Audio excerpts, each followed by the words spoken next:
Rock and roll Chicago, rock and roll Chicago, my hometown. Well, I was born in the city, gonna rock the city, Chicago. Chicago rock and rollers are the best here around. Hey, this is Paul Martin and Ray the Roadie for the Rock and Roll Chicago podcast. How you doing today, Ray? I can't see you. It's dark in here. Yeah, that derecho came through and knocked my power out. No power for 4 days. Really? Yeah, I know that was a few weeks ago, but my power is still out. Well, really? So your lights are out? Yeah, my lights are out. I'm joking. I turned the lights off in my little studio here. Oh, okay. Here, let me flick the switch on. All right. Oh, there you are. There I am. See, pretty cool how that works. Yeah, it is. Yeah, it's physics. It is? Yeah, I think so. I thought you had a problem with your electricity. I did have a little issue this weekend when I was swapping out a fixture. I'm no electrician. Yeah. And I really have to stop. You found that out, right? Oh, yeah, definitely. I mean, anytime I try to do something around here, it's going to take 5 minutes for the average homeowner. It's a 3-hour gig for me. Yeah. So from now on, I'm going to go find somebody that knows how to do it before I do this stuff. So speaking of lights out. All over Chicago. I heard when the derecho came through, it just wiped out power everywhere. They were out all over Chicago.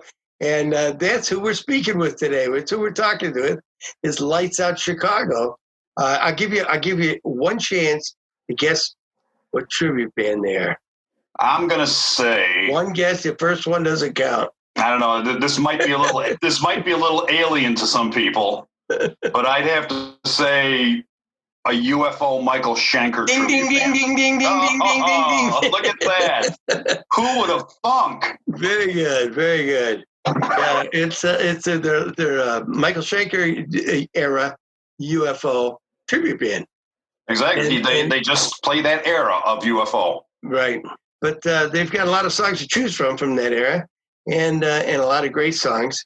And we talked with them, and we talked with two of the fellas. Actually, we're supposed to talk with three of them, but one of them I don't know what happened, but we kind of lost them in our Zoom meeting here. Yeah, Zoom isn't everything it's supposed to be when it comes to the podcasting. No, but let's not knock Zoom. It's kept us going for a while. It has. Thank you, Zoom. But we can edit that out. But we talked with Joe and Rich, and they told us all about Lights Out London, Lights Out Chicago. So let's see what they had to say. Let's go. Welcome to the show, everybody. We're talking today with Joe Mazzucca, guitarist, Rich Tendy, vocalist, and we're waiting on Andy Benanthi, the keyboard player. But Andy will join us soon from the band Lights Out Chicago. How you guys doing? We're doing great, man. Thank you for having us tonight. Thank you for having us. Thanks for inviting us. No problem. So tell us a little bit. I know you guys formed. You guys played together years ago, and you kind of broke up, and now you went different ways. But tell us about that. Tell us about what bands you came from, and how it all got back together again in 2007 or 5? 2007. So I know I have history, and Rich has his history, but I'll give the history with myself and Eric and Rich. Eric's the bass player, and Rich is the other guitar player. So we grew up in Berwyn, Cicero. So I was in a band with, Rich and Eric when I was a kid. And, we just did the kind of a band, rock and roll band named Dilligaff. And so we did that just for fun, but it was more like a party. We get together 5 days a week, but it was more like partying. I didn't party, but they partied. Everybody else partied. So we just did fun band stuff, getting together. After a while, a couple of years of that, we just kind of, everybody gets older. They do their own thing and kind of go their own ways. And then just by coincidence, I just happened to bump into a neighborhood friend, and I started asking about what Eric and Rich were doing, and he put me in touch with them, and that was back in 2005. And you had lost touch with them for a while, huh? Yeah, Yeah, well, I was such. So actually, I stopped playing. I stopped playing guitar when I was about 19. So I was playing from I was 12 to 19. I just stopped playing. I sold everything. Went to college, got a job, serious stuff and all that stuff. And so it just happened to bump into a mutual friend, and Rich and Eric were living out in Romeoville. So he put me in contact with them, just to put in contact with them. And I got an acoustic guitar, just messing around with that, just kind of noodling around, but I really didn't know how to. I lost all my playing ability since it's been 25 years since I played. So I started getting more interested in playing, and I bought a V, and then I started noodling around with that, and then the bug starts to catch in you. So I had to learn how to replay a lot, and then Rich and Eric got together with this neighborhood drummer, and we would just get together maybe once a month and just kind of mess around. And then I started getting more serious, and then we started looking for a permanent drummer, because the drummer we had just didn't want to do it really on a more serious basis. He just wanted to do it for fun. So we found a drummer. So November about 2007, we found a drummer, and that's when we started. So we've progressed. We started as a kind of a variety band, and then we just kind of leaned towards UFO, and then we started adding Michael Schenker, and so it's progressed over the years. But from a personal perspective, I'm talking a guy that back in the day type of mentality. So it was kind of a technology shock to me to learn everything that was out there as far as musical gear, musical equipment, and all the technology they had. So things have changed quite a bit, right? Yeah, quite a bit. Yeah, they've got technology today where you can slow the music down, slow the songs down without affecting the pitch, and that's kind of what you use to figure out the solos and stuff like that. So you used to pick up that needle on the record and put it. Yeah, the needle, the recorder, stop, play, rewind, and try to pick up a few notes, and get lucky if you can, So, but now it's so much different. So things progress. But I had to learn kind of the music business and how that worked, and that was new to me, because back in the day we were just kind of playing for fun and playing in somebody's basement. It wasn't a big serious thing. So now we want to progress more out. We want to do what we did now is what we didn't do when we were kids. So that was a whole new business to learn, and the booking, how that works, and all that. So we've kind of expanded, how to do that, and then how to expand our set list. We started doing Michael Schenker group, and so over the years we've gone through a variety of singers that just either didn't work out, or they wanted to expand, do different music. We kept wanting to say we're just UFO Michael Schenker. So other singers wanted to do more than that. So it's kind of not a meeting of the minds. So if you quit playing guitar when you were 19, when did you pick it back up again, approximately? So I picked it up in 2005. So I was how old was I? About 40? I think 40 years old. You quit playing guitar for almost 20 years, right? Right. Yeah. Yeah, it's just 20 years. It's just cold. It's just stopped playing. So now, what about the technology of playing guitar? And I mean, I remember back in the day, I used to have my Les Paul, I'd plug it straight into my Marshall. It was guitar. Now you got all kinds of pedals and everything else. Right? Was that some kind of a shock they get used to too? Yeah, when I was a kid, I just had a wah pedal and just straight in. That was it. That's all I had. I didn't have anything else. So now, what they've got a lot of different amps. Amps have got built-in sounds and all the effects, but I just kind of geared towards what I was always grew up on, and that was a Marshall. So I was geared back towards a Marshall. I started getting a lot of effects, and I started peeling off the effects, and just run pretty much, just what the amp is doing. I have a little delay going through the effects loop, and that's about it. I still have a wah. But mostly I don't try to color the tone too much. I try to stay straight. And I saw it on one of your videos, you're playing a V, right? Yes. So I've got, that black one I have is a 1980. Yeah, it's a 1980. I bought it, and then I've made some updates to it. Some of it had it had a lot of original gear on it, but some of that stuff is just too old. It's just not, I buy vintage guitars because they're made nice. I like to play them. So I'll take out the gear, I keep the old stuff, and then I put the current, modern, better pickups and bridges and things like that. But I still have all the old parts in case I ever want to sell it. I can put it back together. So but I've gone cut through several V's throughout the years. But I even had a Michael Schenker Dean They came out with the Dean V's, and he signed like 50 or 100 of them. So I had one of those, but too big of a guitar, too heavy and too big. It's big for him. And for me, he's over 6 feet. I'm 5'6", 5'7". So the thing looked like a big, holding this big guitar, so it was an adjustment. So over the years, just finding the right gear, the right sound for our band. So that's kind of that's the important thing too, having that right sound. We're getting the right sound and all that. So like I said, we had different singers, and then we were looking for a singer, and then I met Rich at UFO show actually. Actually, the same day. What a coincidence, right? Yeah, I was at a show, and then I got a text from our current singer, saying he didn't, he was going to be leaving the band. And then I happened to bump into Rich. We started talking about music, and I was in a UFO tribute band. He started asking, "Hey, I like UFO. Always grew up, and you need somebody to sing." I said, "Yeah." I showed him the text. I go, "I just got a text right now from my singer. He's not going to be playing, so you can come on down." For rehearsal, for rehearsal one time, a tryout. So that was in March of 2017. April. We met in March. The rehearsal was in April. April. Okay. The first show was in April. You're right. Yeah. You're right. Yeah. So Rich, you were in, right? You were in. Well, you know what? It was really cool because the whole time, like Joe had been out of music for all that time. I had actually been off the stage for 27 years myself. And I started getting back into music again in 2012, started going back to singing with my church choir, working with the vocal team, going back to a vocal coach, just getting myself restructured because I've always been a big UFO fan. And that was my goal, was to put a UFO band together.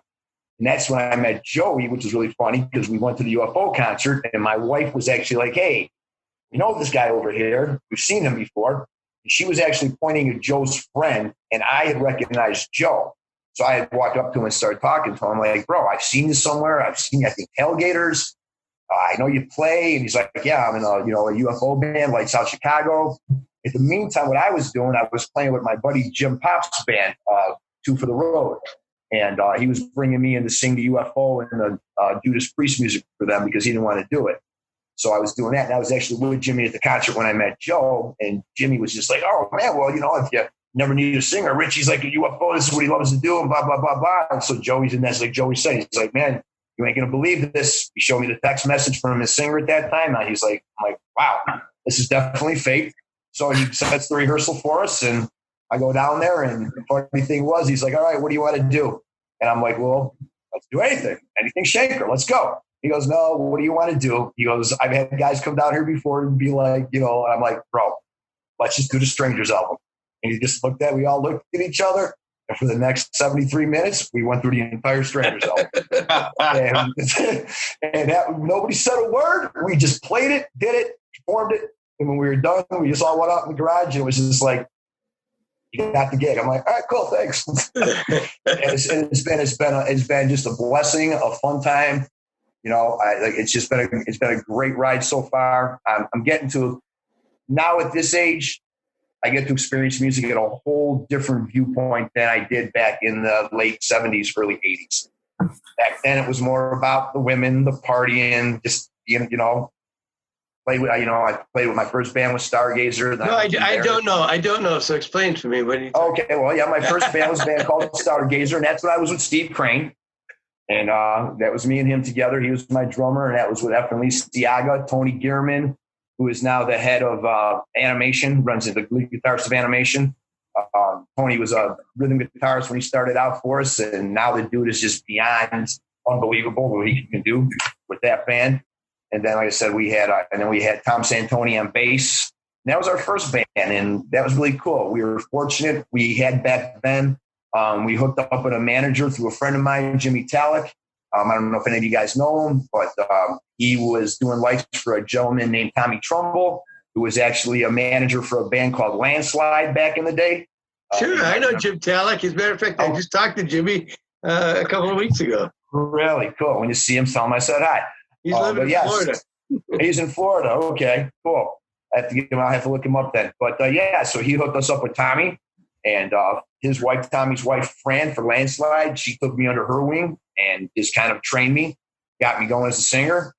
By the time, I'm 16, 17 years old and I'm already playing haymakers, haywires and stuff like that. I'm opening up for Tommy Holland back in, in the 79 and 80 and stuff like, we were having a fun time. Then I went on and left them, was with Frank Tionis and with a band called Exodus for a couple months. That lasted. Scotty Blackman. Me and Scotty Blackman were in that band, and then left from there.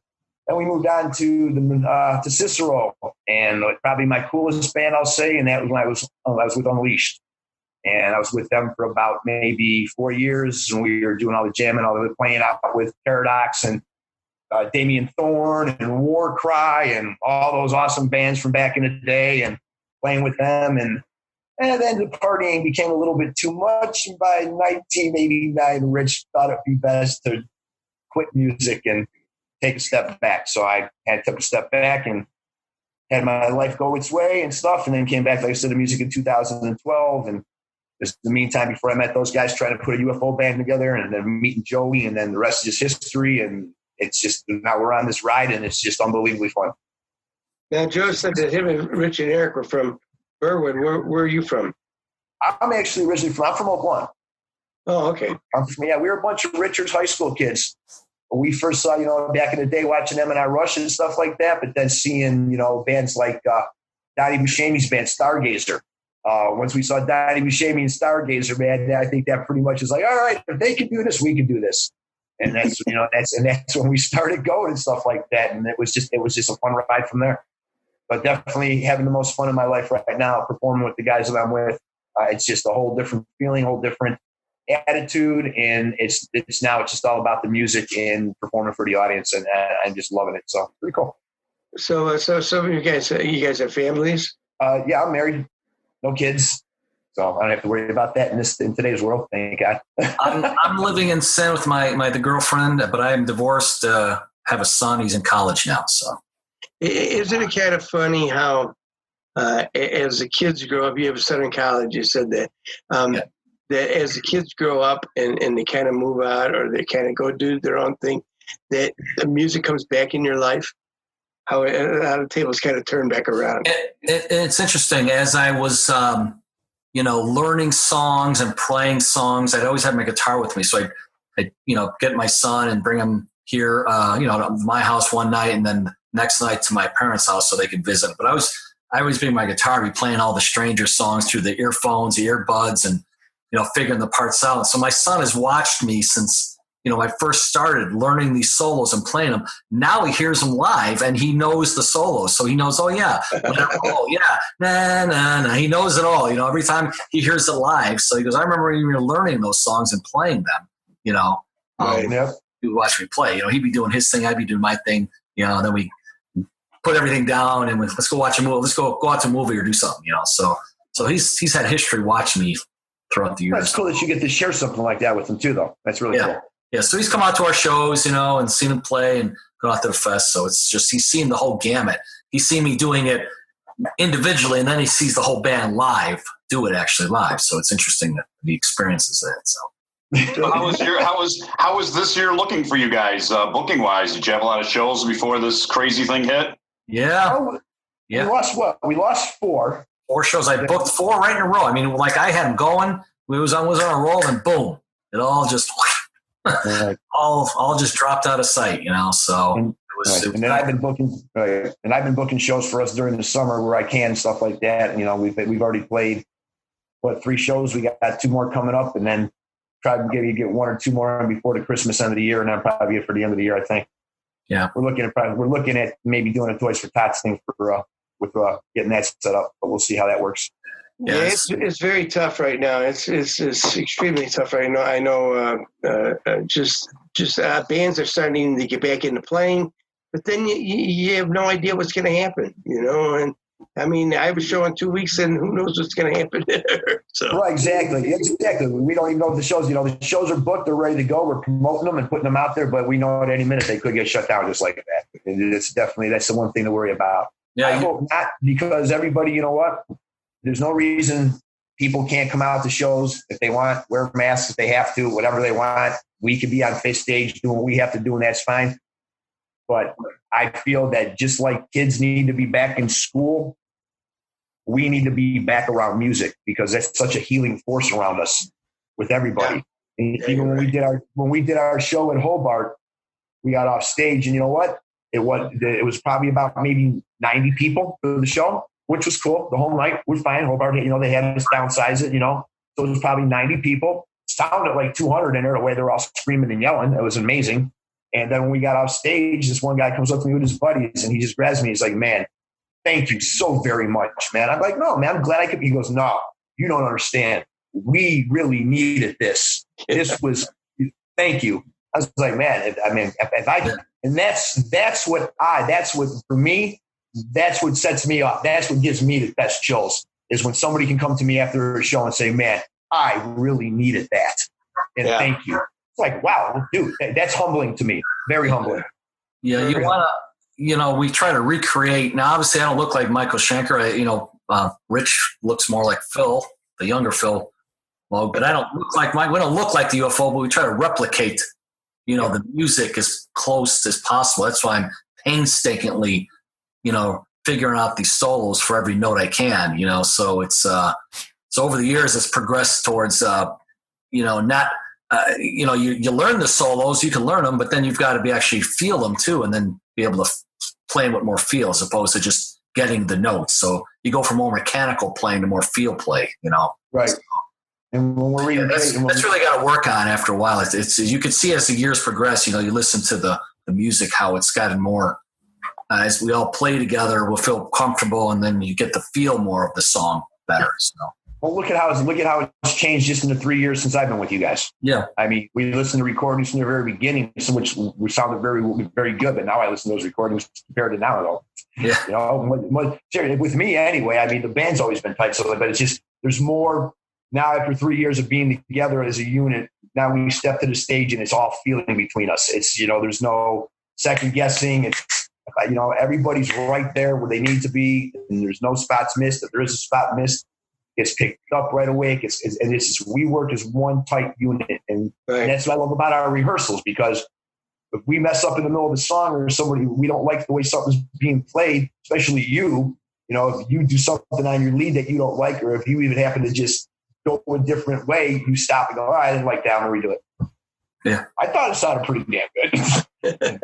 Damn good's not good enough. I'm like, all right, that's cool with me. Well, tell me about some of the other guys in the band now. We had Andy on here for a little while, but now we've lost him. I noticed that. I saw he was on. He dropped off again. So we've lost him. Yeah. Tell me about Andy. So Andy, so we were going through several keyboard players. UFO's not keyboard driven. It's guitar driven. So with Raymond being a dual function, he's always had something to do with the guitar or key. So some of the keyboard players we had just kind of would lose interest because there were some certain songs that don't have keys. So what are they doing during a song? So I ran across Andy. Andy was actually filling in for another UFO tribute band at the time. He was just filling in for one show, and I saw a video of him online. I looked him up and I traced him down, and so I shot him a text, or I think it was not a text, an email, or through Facebook, and he came out in 2012, and so Andy's been around playing with bands, and then as Andy got in the band, I think it was 2012. So Andy's been with us since 2012, and then he's progressed into playing with other bands, and he plays for. What's the Beatles band, Rich, he's playing with now? American English, yes. Oh, so he's been playing with them. Yeah, he's been playing with them. So he's got a lot of things he's been really busy with. So and he's a seasoned accordion player, actually, and he plays the accordion. So he's I see in his bio he did some country stuff too. Yeah, he's all over. He's kind of a variety of stuff he's doing. So he's really busy with this stuff, and he's got kids, a family, so he's keeping busy with all that. So. And, Eric, bass player, singer, but Eric does our video, our audio, our technical stuff. Eric Presley. Eric Presley, the comic of the band. The comic of the band. Yeah, Eric is the book of knowledge. He knows everything about everything. So we always tease him, like, what chapter is that, Eric? Is that chapter 3000, verse 7, chapter, subchapter 3? So we always get on him about this, but he is really knowledgeable about stuff. So he's very versed, but he's a really in rehearsal, he's a really perfectionist as far as getting the sound dialed in, because we could really get everything dialed in at rehearsal. Yeah. So we're so used to hearing everybody. So then we got out in another setting and we're like, well, making sure we can hear, because that's really important, that especially the drummer can hear me, and certain parts he's got to be able to hear the guitar soloist when to come in and out. So, but Eric's the type of guy that he'll set the board. Everything's perfect. Everything's mixed great. And rehearsal. Next time we come down, he's sitting there turning, twisting knobs. Eric, nothing changed. Nobody touched anything. So don't worry. You don't have to readjust any of the knobs. It's just leave it. Perfect. The gremlins came in and took care of everything. So we got to kind of just pull him away from the board sometimes. Like, Eric, just leave it. Everything's fine. Well, sometimes your ears are different on different days. So, Well, it could be. So he's really, that's great to have, but it's almost, it could be your worst enemy at times, sometimes with that. But I love it. We're getting ready to go to the stage, and as soon as we're getting ready to walk out, he's like, "Oh, wait a minute! I go set the video cameras up." Yeah, he said the whole time. He said the whole time before, an hour before, to do all that. He's like, wait a minute! I gotta go turn the recorder on. I'm like, oh, come on, let's go. He had a half hour to do all this stuff. Let's go. So. Yeah, well, we love him dearly, and he's our brother, and he's hysterical to be with and stuff like that. Like Joey says, he's a technical genius when it comes to audio and everything like that. But we had a call. We couldn't let him do the interview tonight because he'd still be talking, and none of us would even know each other's names by now yet. Now, you played a band with him earlier, you said, right, Joe? Yeah. So when I grew up when I was growing up in Berwyn, and he was playing in the band. With Richie Leonard. Richie's our the guitar player, and so I just you're from Berwyn, right? Yes. Yeah. So Berwyn. So where's my rubber chicken? Yeah. So I was like 15 at the time, 14, 15, just playing with these guys. So, but at that time it was just playing AC/DC and UFO and whatever the music was at the time. We were just having fun. So it wasn't a real serious thing, but just established the roots there. I have to ask you had to go into DJ's music though. Oh yeah. Yeah, DJs, God. Sure. DJs. I put my first sound system at the DJs in Orland. Oh my God. Back in 77. Yeah. I used to travel. I drive all the way up to the DJs just to get a gross of picks, Yeah. Oh yeah. Yeah, DJs. Everybody went. Yeah, DJs. That's where I bought my first guitar, my first amp. I bought a V there. My first V was there. Actually, it was a German made. It wasn't a V. It was called a Flying Arrow. They couldn't call it a V because of trade right for Gibson. Oh, okay. It was a Hoyer, a Flying Arrow. That's what they called it. Yeah, it was a thinner neck, and it fit my hand perfectly. It was thinner. It wasn't like the Gibsons, the Flying Arrow, thicker. So this is a real thin, kind of a flatter. So it really fit my fingers. I mean, a hand perfect. But that's something I just, when I stopped playing, I literally just sold it. It was a rarity to find those guitars anymore. So what were the two brothers? There were two brothers that ran. Oh yeah, Dan and John. Dan and John. Yeah, and then the old. We used to call him the old man. He always used to be sitting in a chair with the suit on, 3-piece suit with the glasses. Yeah. But Dan, I think I used to deal with Dan. He always seemed like the grumpy old pissed off guy. And John was kind of the flamboyant, kind of rock and rollish looking. Yeah, he ran the Orland store.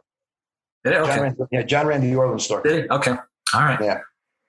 So it's kind of a Pawn Stars thing with the kids and the old man, the grumpy old man, huh? Yeah, right. Yeah, really. You're right. That's what it reminds me of now. Right. Yeah, I used to trudge walking for like a good hour from my house, all from 24th and Gunderson, all the way down to by Laramie down there, right, in the snow, and just to buy a set of strings, one pack of strings for $1.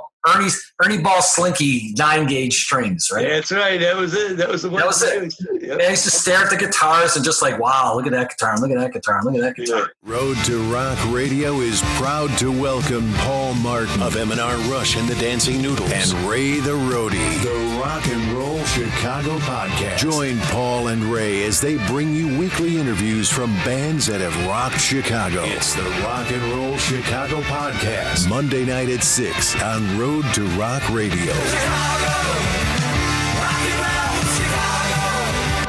All right, so who else we got? We got Rudy left, right? Rudy? Yeah, Rudy. Yes. Rudy. What's his last name? Rudy Shimlek. Okay. So we Lamar. We had a drummer, Lamar, and he was gave us notice he was going to leave, so we were auditioning drummers. So Rudy's a friend of Richie Leonard, and so he came down for an audition. So did the audition. We brought him in, and that was, I think, 2013. So we have to work around his schedule. So we set up, he was nice enough to set up actually a Google Calendar so I can keep everybody's days straight. Everybody puts a calendar when they're not available, what they're doing, so I can progress to that point to try to keep six people's, calendar straight. Before it was the old texting everybody. Can you do, what day are you available? I'm not available this day. I'm not available. I can't do this day. Oh, I'm going on my mind, So put up a calendar. I tell them just to put the days you can't work, you're not available or what you're doing. Then boom, I can go right to the calendar. Something comes up, I can see right away. So get back to the music end of this. With UFO, I looked up. They had 22 studio albums, 14 live recordings, 16 compilation albums, and 1 album of cover songs. I guess you guys got plenty of songs to cover. You guys know all of them. You know all that stuff. You know what? We know a lot of it, but we specialize, and that's the thing with us. We specialize in the Michael Schenker era. With UFO fans, and you know what? Chapman was a great guitarist. Lawrence Archer was a great guitarist. I actually think Lawrence Archer, when he stepped in, was closer to Michael Schenker than anybody else. He went on to play with Pete Way's band, and they've been jamming until Pete Way passed away, unfortunately. But that way, but we stick to the Michael Schenker era. For some reason, diehard UFO fans are just more drawn to the Michael Schenker era. And so a lot of UFO fans, for some reason, once Schenker was gone from the band, UFO didn't seem to exist anymore.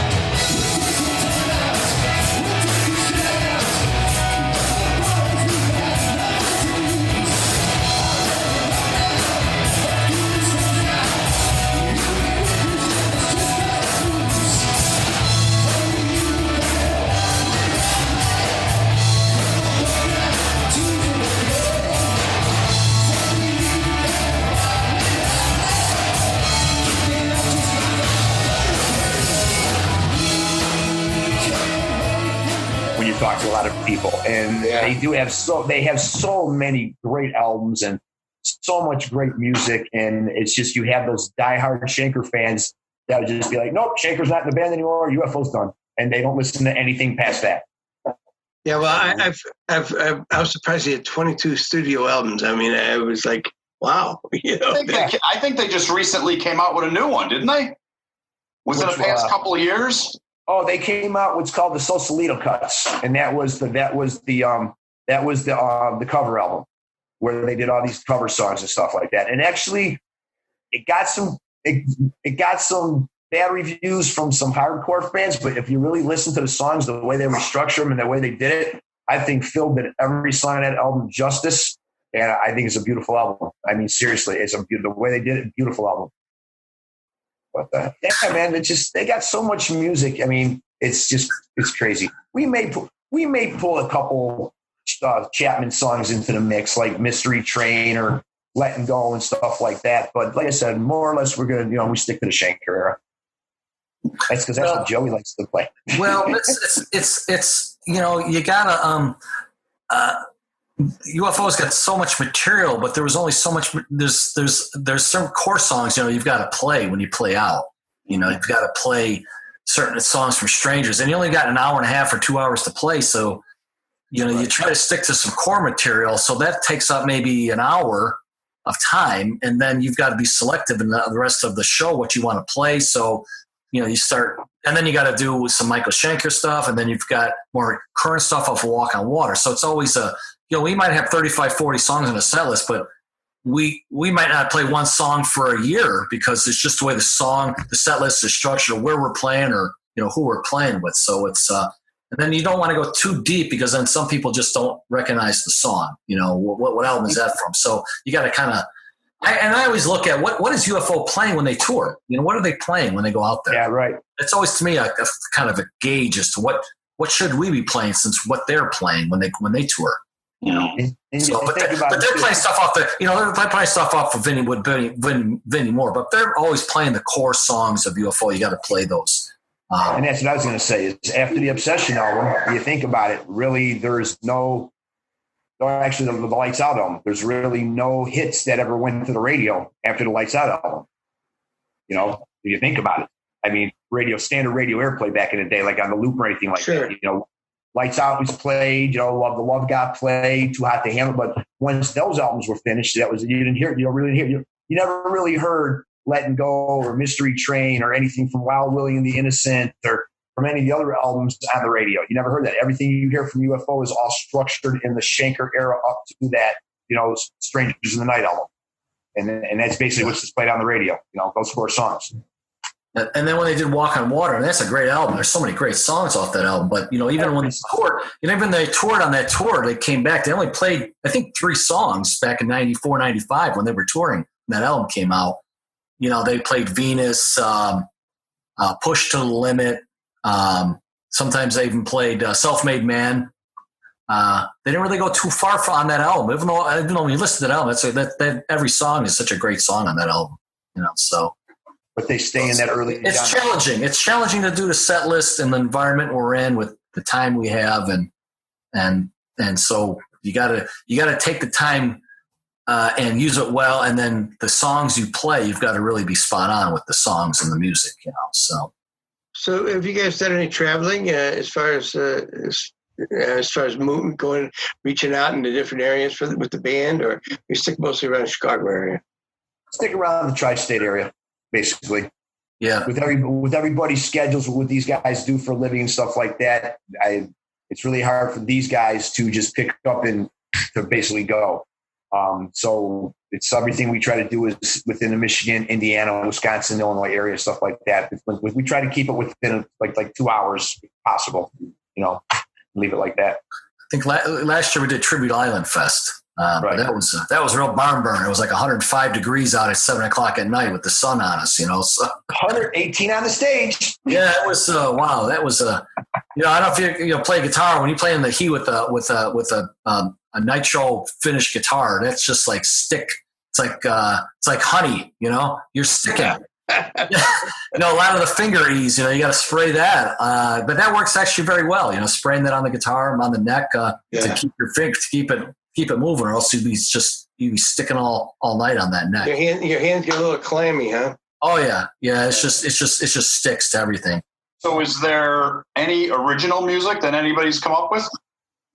Nope, we are strictly a UFO Michael Schenker tribute band. That's all we did. It's really cool because it's just all this band wanted to do. And like when I joined the band, that's, you know, Joey had said to me, "Hey, we've had other guys in the band. You know, we're a Schenker tribute band, you know, UFO Schenker tribute band. We don't want to be doing this." I'm like, bro, this is my genre. This is what we want to do. And this is where everybody's at.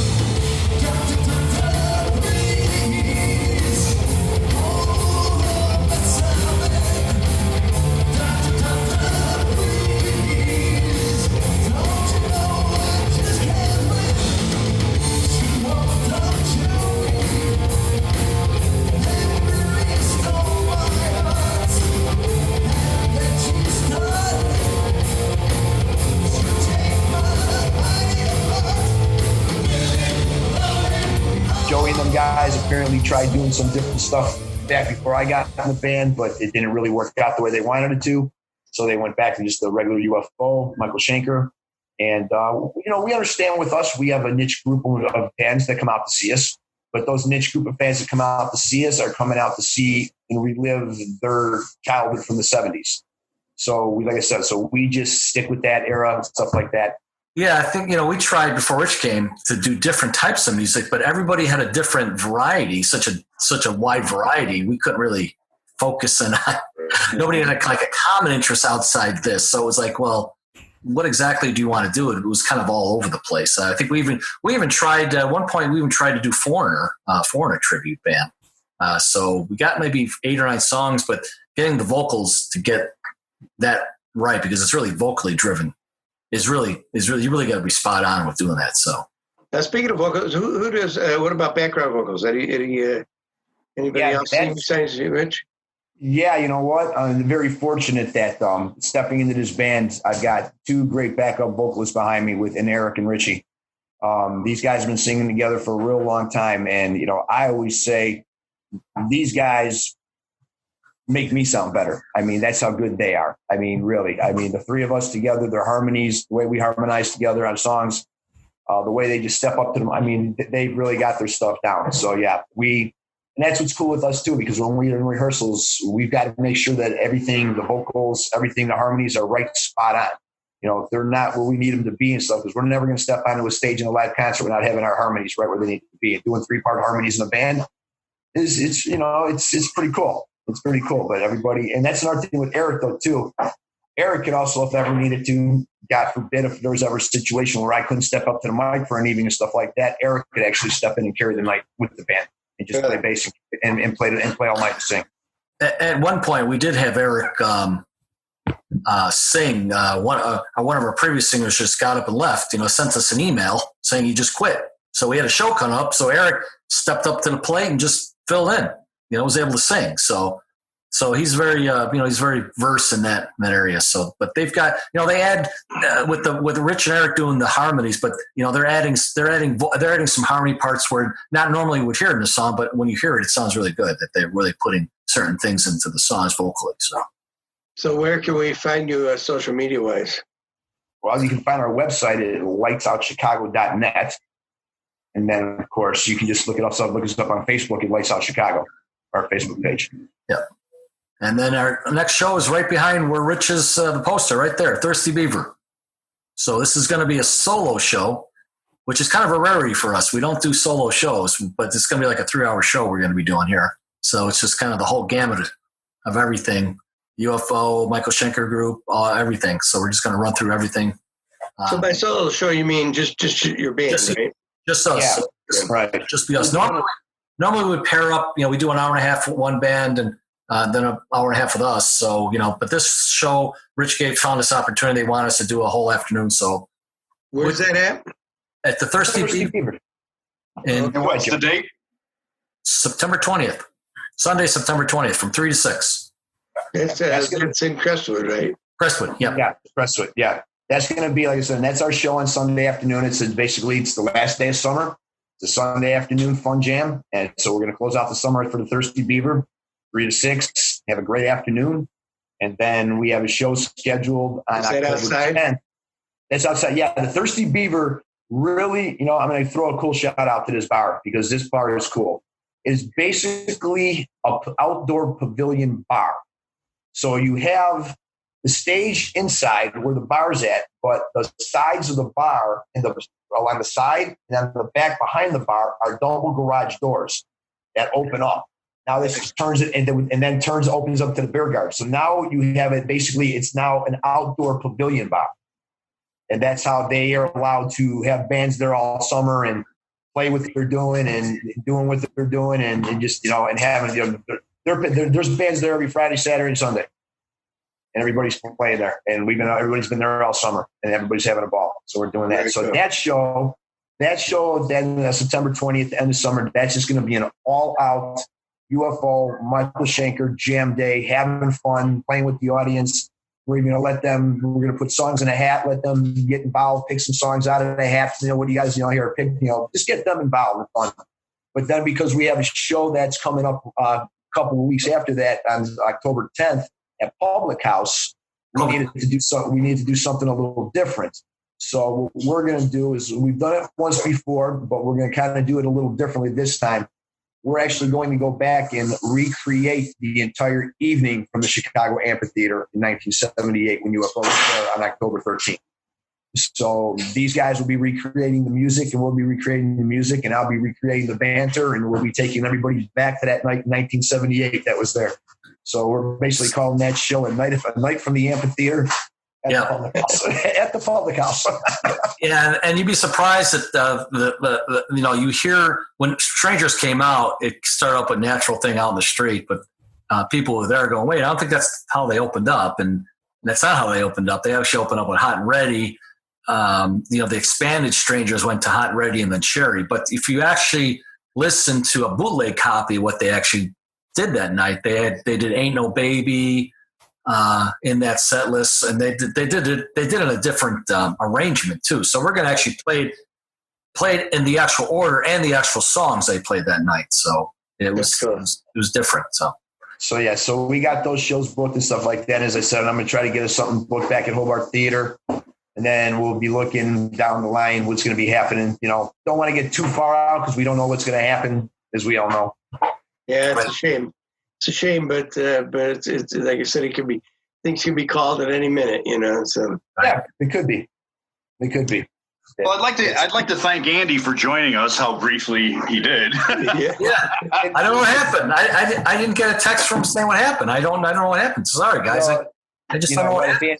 If Andy couldn't get back on, or Andy's usually a guy that if something pops up, it's one good thing I can say about Andy. Andy always puts his family always comes before everything and anything, no matter what it is. So if something popped up with his son or anything like that at the house that took priority, is probably what happened there. So he probably said they got it.